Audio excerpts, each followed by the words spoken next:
Hey, what's up guys? Welcome back to Indian Kitchen Abroad. This week we are going to make Aloo Chaat, the easiest Indian street food you can make. To start with, boil the potatoes until they are fork tender, peel the skin off, let them cool down for some time, and cut the potatoes into 1-inch cubes and transfer them into a bowl. Now toss them in some rice flour. You don't want too much of the flour. Flour should be barely coating the potatoes. This is optional, you don't have to do this. But the rice flour gives nice texture when we fry them. Which brings us to the next step.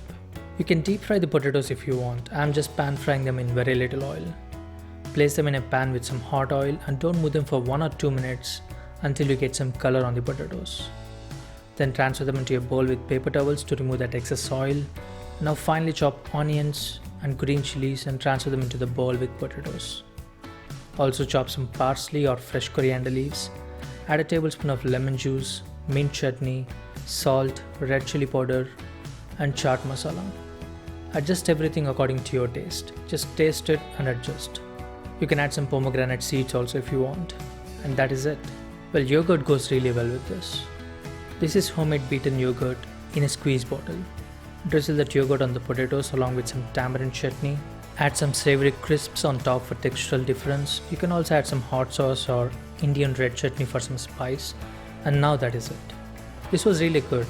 Usually I'm not a fan of aloo chaat, but surprisingly I like this. First of all, that green color on the potatoes is beautiful. That subtle mint chutney, just try this and see for yourself. You're going to like it.